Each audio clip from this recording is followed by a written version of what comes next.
So a couple of months ago, the Naruto fandom was tasked with the incredibly important ordeal of voting who their favorite character was. And this popularity poll was much more than your average popularity poll. See, in this popularity poll, not only was the entire world voting on who the best character in all of Naruto was, but we were also allowed to vote once a day over the course of months, with the promise being that the winner of this popularity poll would receive their own manga. And as many of you know, this poll wasn't necessarily close. While people like Itachi and Naruto and Sakura received hundreds of thousands of votes, the amount of votes all of them received paled in comparison to the #1 spot. Because coming in at #1 with more than double the votes of Itachi, who was #2, was Minato, meaning that Minato was to receive his own special one-shot manga. And while this manga has been in the works for a couple of months now, we still have yet to receive an official release date for it. But that doesn't mean we don't know what's going to happen. See, we've already got an official press release from Kishimoto stating that this manga would tell the tale of how Minato created his jutsu. And while that has led people to speculate whether or not Kishimoto was talking about Flying Raijin or the Rasengan, Flying Raijin is, was, and never will be Minato's jutsu. It's Tobirama's. And now, maybe if Tobirama had won the worldwide popularity contest, we could have learned about how Flying Raijin was created. And since Minato was the person who won this popularity poll, and Minato was the person who created the Rasengan, the jutsu we're going to be learning about the creation of is the Rasengan, which is appropriate when you consider the fact that the Rasengan is Naruto's key move and has been used thousands of times throughout the manga. But even if we know what the story is going to be about, we don't necessarily know what the contents of the story will be, or at least we didn't. However, recently I did a couple of hours of research into Minato's early life. And from the little information we have about Minato's early life that we can either glean from the anime, the manga, or the data books, I think I've officially deduced exactly what this manga is gonna be about. That is to say, I've gleaned exactly how Minato figured out the Rasengan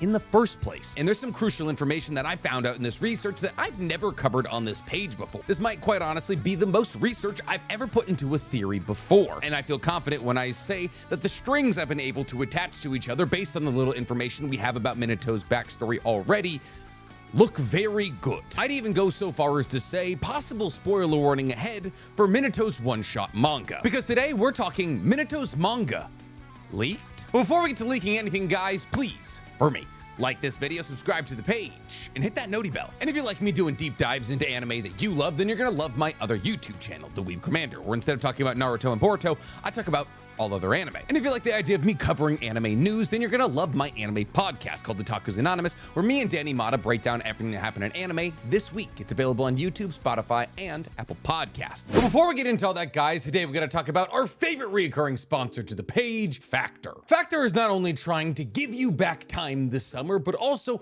make getting your summer body substantially easier. Factor makes hitting your nutrition goals magnitudes easier because it delivers to your doorstep every single week dietitian approved, tasty, and calorie-friendly meals. On top of that, these meals are never frozen. And Factor's gourmet chefs make every meal with only the best ingredients, so you feel your absolute best after fueling up on them. But speaking of feeling good on what you're fueling on, if you're looking for calorie-conscious options this summer, Factor is your place to go. Factor can approve you with dietitian-approved, calorie-conscious meals that all clock in at 550 calories or less, while not skimping you on how much food you get or the flavor. If you're looking for a little boost in your meals, then Factor is also your one-stop shop, because Factor also has protein plus meals with 30 or more grams of protein in each meal. And listen, when it comes to companies that I do ads for, Factor might be my favorite. I get Factor every week because it is the perfect lunchtime meal for me. I wake up in the morning, work out, have my breakfast, get to work for a couple of hours,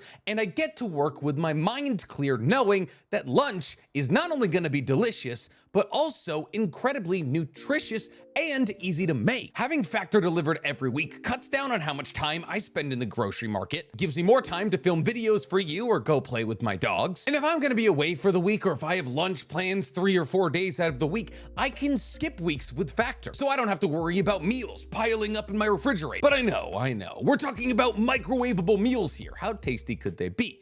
How about I show you? Today we're gonna be cooking up and eating the jalapeno beef mac and cheese. Let me show you just how easy it is to prepare these meals. All I gotta do is slide off that protective layer, punch a couple of holes in the film like so, Microwave on high for 2 to 3 minutes. I like to split the diff.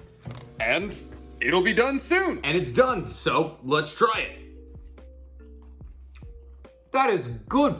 It's well seasoned. It's got a little spice. That cheese is creamy. Let's try the broccoli. It's cooked perfectly. Also well seasoned. What are you guys waiting for? Head to factor75.com or click the link below and use code NCHammer2350 to get 50% off your first Factor box. Save time, save money, and save our body.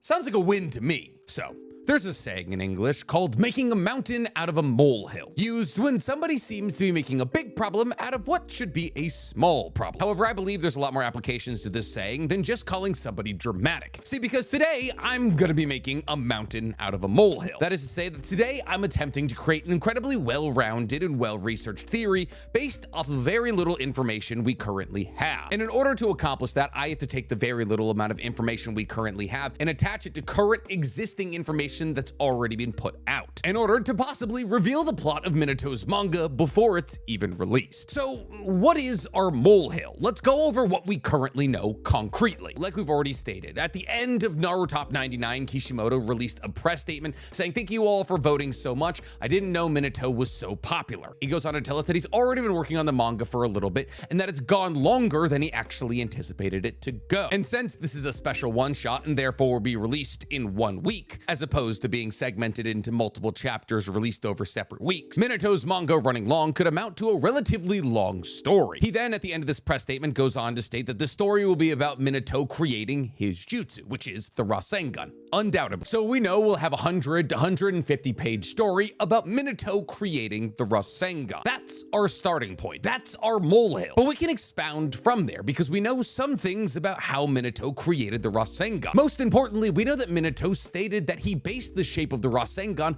based off of a tailed beast ball. That is to say that Minato stated he wanted the Rasengan to be the ultimate in shape transformation. He saw how chakra dense and dangerous a tailed beast ball was and wanted to be able to recreate that on a small, human capable scale. And thus the idea for the Rasengan was born. But with just that tiny bit of information, a couple of key questions are raised. The most important of which being, when did Minato see a tailed beast ball? Tailed beast balls are incredibly destructive when either wielded by a jinchuriki or a tailed beast. The thing is, in the era of Minato, every single tailed beast was tamed, as Minato was alive after Hashirama's death, which means that in Minato's lifetime, there was no free roaming tailed beast he could have bumped into to see them create tailed beast balls, which means that Minato would have to see a tailed beast ball from a jinchuriki in either their version 2 cloak or their complete transformation. And while some people will say, Okay, well then he saw Kushina do it, or Mito do it. because obviously his best chance of seeing a tailed beast ball would be from the jinchuriki of the village he lived in. However, the timelines don't match up for it to be Mito or Kushina. But since we're talking about timelines, let's get into timelines, because the majority of the mountain we're building today is based off of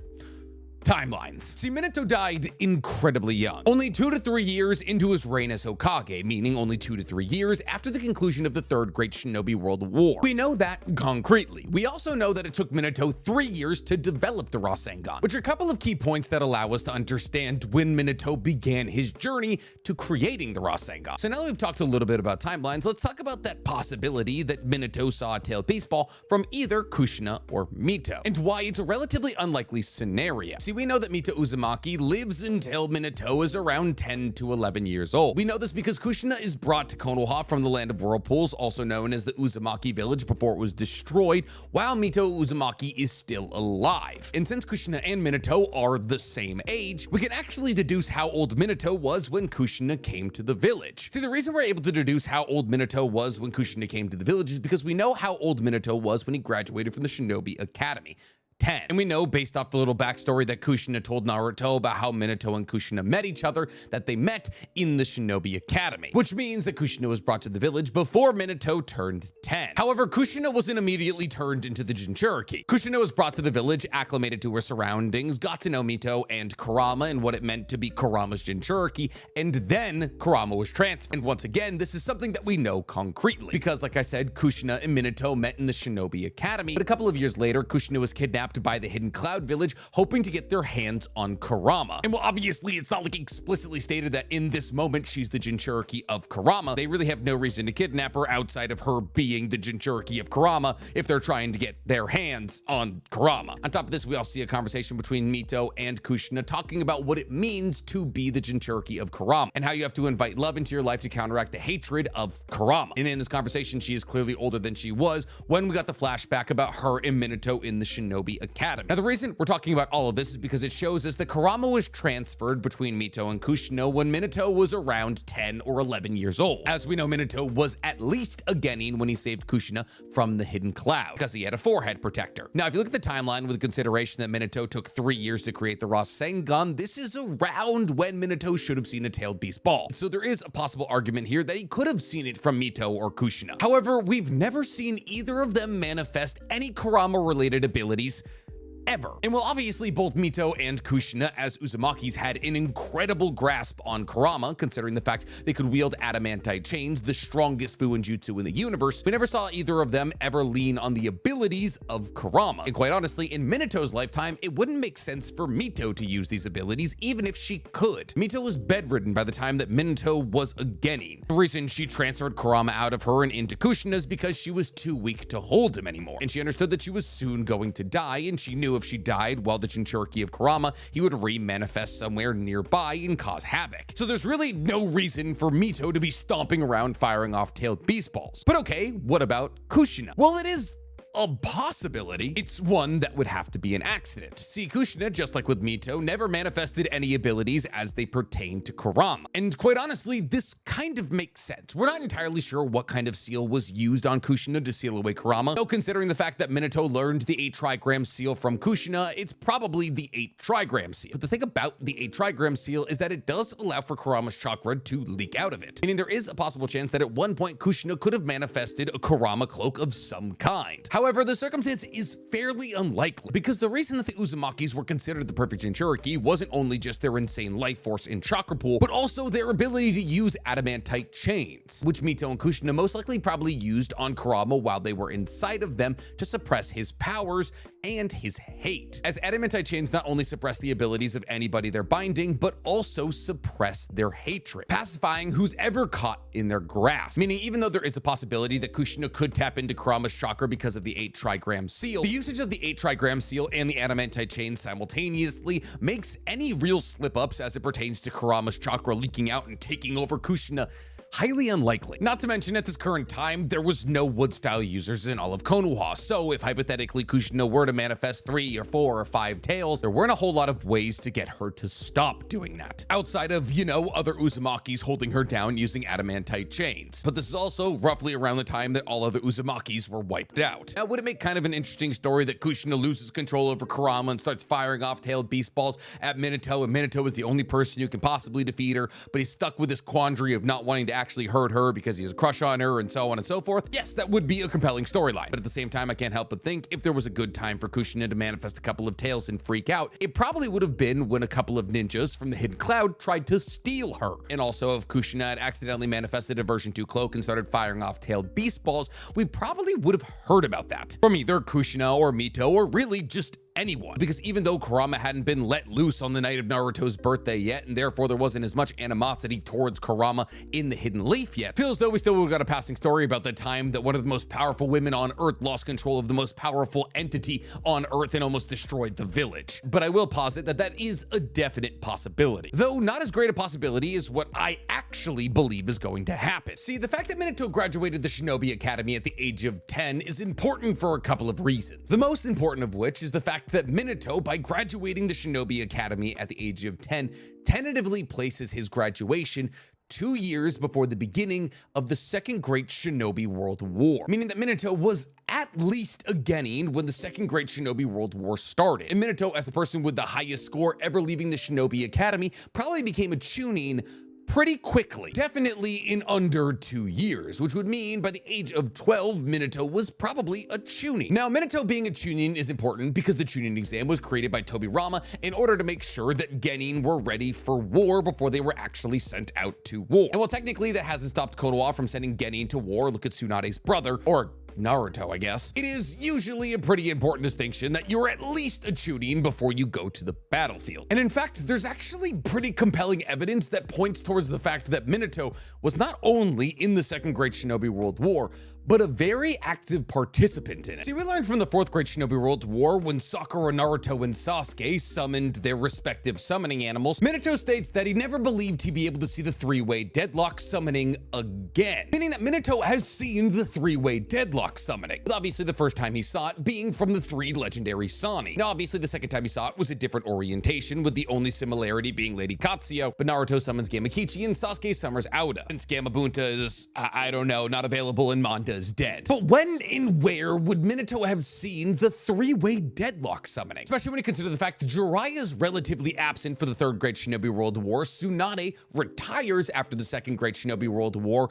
and Orochimaru is kind of a solo dolo act in the Third Great Shinobi World War, kind of just kidnapping people so we can experiment on them. Really, the only time that Minato would have had a chance to see the three-way deadlock is the Second Great Shinobi World War. And we know that the three-way deadlock played an incredibly active role in the Second Great Shinobi World War because we see the legendary Sannin with them as they face off against Hanzo the Salamander. Well, you might be saying, Well, Nick, you could have seen it before the Second Great Shinobi World War. but Tsunade awakens her Byakuya seal in the Second Great Shinobi World War, and you need a Byakuya seal present and active in order to summon Lady Katsuyo. And considering the fact that she retires after the Second Great Shinobi World War because she gets her fear of blood from watching Dan and her brother die, the only time when Tsunade was active with Lady Katsuyo and therefore the three-way deadlock could be formed was the Second Great Shinobi World War, which pretty much all but confirms, considering the fact that Minato has seen this formation prior, that Minato fought in the Second Great Shinobi World War, and probably in the Hidden Rain, where the legendary Sannin were active. And what do we know about the Second Great Shinobi World War? Well, not a whole lot, but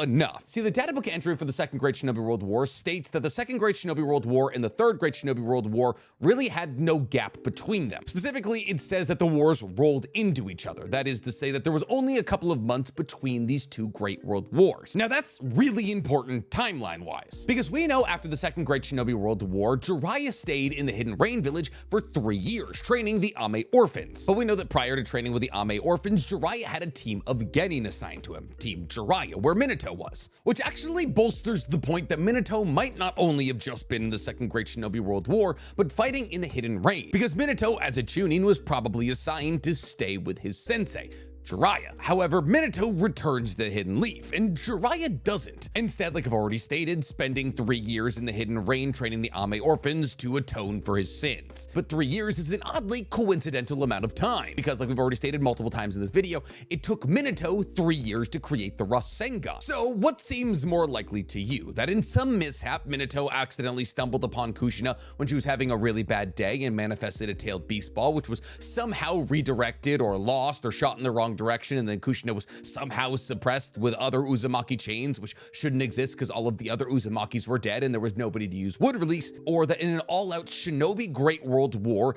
in the Hidden Rain village, Minato, by some circumstance, happened to see a jinchuriki use a tailed beast ball. See, because the idea that Minato served in the Second Great Shinobi World War gives us a lot of possibility when it comes to things he could have seen. I'll admit, we don't know a huge amount about the Second Great Shinobi World War. It's probably the Shinobi World War we know the least about, actually. Basically, all we know is that the Hidden Sand, the Hidden Stone, Konoha, and the Hidden Rain were involved in a somewhat all-out battle. And that this all-out battle happened in the Hidden Rain because the Hidden Rain is a small village that exists between the stone, the sand, and the leaf. But in an all-out battle between 3 major villages and a smaller village, there's a fair amount of chance that Minato could have seen a jinchuriki on the battlefield. See, well, obviously, the key focus of these battles was the legendary Sannin versus Hanzo the Salamander. We know from Nagato that the Hidden Stone, the Hidden Sand, and Konoha invaded the Hidden Rain. And we know doubly that the Hidden Sand was there because Granny Chiyo and Hanzo the Salamander fought multiple times. And it was because of this that Granny Chiyo actually had an antidote to Hanzo's salamander poison. Now, the evidence of the Hidden Stone being in the Hidden Rain during the Second Great Shinobi World War is certainly lesser. There's basically nothing put in the Hidden Stone in the Second Great Shinobi World War or the Hidden Rain at all outside of the fact that Nagato said they were there. There's no battle that we know they were involved in. There's no shinobi that show up at any certain point. There was no leader that battled against Hanzo the Salamander. All we have are the statements of Nagato. But still, the statements of Nagato, somebody who was very much affected by the Second Great Shinobi World War, are enough to go on. And just like that, with the involvement of 2 other villages outside of Konoha in the Second Great Shinobi World War, we've added 3 potential jinchuriki that Minato could have have seen use a tailed beast ball? See, well, obviously there is the possibility, I guess, that Kushina was on the battlefield in the Second Great Shinobi World War firing off tailed beast bombs. I don't think it's a likely one. And not to mention, by the time the Second Great Shinobi World War had come around, either Mito was too old to be on the battlefield or was just simply no longer the Jinchuriki of Kurama. But eliminating Kurama really doesn't even eliminate our key options here, because there is still the possible Jinchuriki of Shukaku, Son Goku, or Kukyo on the battlefield. And while obviously the Hidden Rain didn't have a Jinchuriki because they didn't have any tailed beast, they did have Hanzo the Salamander, who was absolutely a Jinchuriki level threat, as the legendary Sannin with the power of their summoning animals who have gone toe-to-toe with some of the tailed beasts like Gamabunta versus Shukaku, was on the battlefield and absolutely destroying major villages in order to protect his village, the Hidden Rain. So to assume that whatever iteration of Jinchuriki was currently fighting for either the Hidden Stone or the Hidden Sand was not only present but also probably battling against Hanzo the Salamander is not a stretch. But the history of these tailed beasts and their Jinchuriki is murky at best. See, we know Shukaku's first Jinchuriki was a monk by the name of Banpuku, and both Banpuku and Shukaku were trapped away in a teapot together for their entire lives. Well, at least Banpuku's entire life. But we don't know how long Banpuku and Shukaku worked together. We simply know that up until Banpuku's death, he was trapped along Shukaku, and therefore everyone believed that Banpuku's spirit lives along in Shukaku. But to assume that Shukaku's only had two Jinchuriki is a stretch. Obviously, Banpuku was a monk who lived with Shukaku for decades, but the hidden villages are all very old, older than one man could be a Jinchuriki for in order to pass it on to Gaara in the modern day, which means that somewhere between Banpuku and Gaara, there was probably a second unnamed Jinchuriki. And actually, this makes a lot of sense. There's canon evidence to back up the fact that this happened. See, because we understand and know that Shimon, the second Kazekage, was interested in studying the magnet release wielded by Shukaku, and we know that the third Kazekage, who doesn't have a name, mastered this understanding because he was able to control iron sand. Now, to assume that they would observe Shukaku from inside of a teapot where he had no sand doesn't make sense. And therefore, it's most likely by using the knowledge they used to put Shukaku and Banpuku together inside the teapot, they created the second Jinchuriki of Shukaku. And by observing the nature of Shukaku and this Jinchuriki, they were able to master magnet release. And this possible second unnamed Jinchuriki would have every right to be in the Hidden Rain where Minato might have been. Since we know that Hanzo and Granichio were battling, that means there was absolutely a sand force in the Hidden Rain. Though we also know that the Hidden Sand and Konoha were in a battle because the Second Great Shinobi World War is where Sakamo Hatsuke got his name, the White Fang, and killed Sasori's parents. But considering the fact that Minato has seen the triple deadlock implies that he wasn't on the sand front, but was on the rain front. It's also a possibility that both of these fronts didn't happen simultaneously, as Konoha and the other major villages might have realized that trying to go through the Hidden Rain was kind of a lost cause, and therefore just decided to go around the Hidden Rain and fight anywhere but there. But that's kind of irrelevant. All that matters is this unnamed, somewhat unknown Jinchuriki that got us from Banpuku to Gaara was on the battlefield of the Hidden Rain, and therefore creates a possibility of a person that Minato could have seen use a tailed beast ball. But at the same time, it doesn't have to be the Jinchuriki of Shukaku. It could just as easily be the Jinchuriki of either Son Goku or Kukyo from the Hidden Stone. Now, obviously, we know significantly less about their journeys than we do about Shukaku's, and we know significantly less about the Hidden Stone's presence in the Second Great Shinobi World War, with pretty much the only bit of even cursory evidence we have towards the Hidden Stone being in the Second Great Shinobi World War is that Dan dies from a blunt attack, which could most likely be attributed to Earth release. We know he dies from a blunt attack because he has no puncture wounds, but his kidneys were eviscerated, which is why Tsunade can't save him because she can't recreate an entire kidney. Though ironically, Dan's cousin, Shizune, can. But really, whether it was Son Goku, Kukyo, or Shukaku, it doesn't really matter. All that matters is that Minato sees a tailed beast ball. And when you consider the fact that he graduated from the Shinobi Academy at 10 years old and was probably a chunin during the height of the Second Great Shinobi World War, and the fact that he's seen the triple deadlock, and the fact that he has to see a tailed beast ball, all of this evidence builds up towards him seeing a tailed beast ball during the Second Great Shinobi World War, because by the time of the Third Great Shinobi World War rolls around, he has to have the Rasengan master. And mind you, he has to spend 3 years training that technique. So what will Minato's one-shot manga be about? Well, fortunately for us, it'll be about one of the least understood historical events in all of Naruto's history, the Second Great Shinobi World War, and how Minato, at the prime age of anywhere between 10 and 12, saw one of the bloodiest conflicts in the entirety of Naruto history, and how in this conflict he saw either a Jinchuriki from the Hidden Sand or the Hidden Stone use a tailed beast ball, and thought, I'd like to be able to replicate that. And upon realizing the destructive ability of a tailed beast ball and realizing he wants to replicate it, head down a journey of creating one of the most iconic jutsus in Naruto history, maybe one of the most iconic moves in anime history, all the while giving us a look into a conflict that created the Akatsuki, orphaned the Ame orphans, made Sakamoto Hatake a legend, and probably give us a look into everyone's favorite romance, Minato and Kushina. But at the same time, I could be 1000% incorrect here. Maybe, just maybe, Minato does see Kushina and or Mito use a tailed beast ball. Would that be the simplest way out? Absolutely. Do I want Kishimoto to take the simplest way out? No. Do I understand in a special one-shot manga, taking the simplest way out is probably what's for the best? Yes. But do I also understand that Kishimoto himself has already stated that the one-shot manga is going on longer than even he anticipated? Also, yes. So does that point us in the direction that Kishimoto accidentally waded into more detailed and history-oriented content than even he anticipated he would? Maybe. But once again, who knows? I could be incredibly wrong. We won't know until the manga comes out. But until the manga does come out, guys, what do you think it's gonna be about? Do you have any different theories on how Minato is gonna acquire his Rasengan? Tell me in the comments below. And while you guys are down there, please, for me, like this video, subscribe to the page, hit that noti bell. See, if I was Kishimoto, I would probably also write way too much that is a history-dense and incredibly important era in Naruto.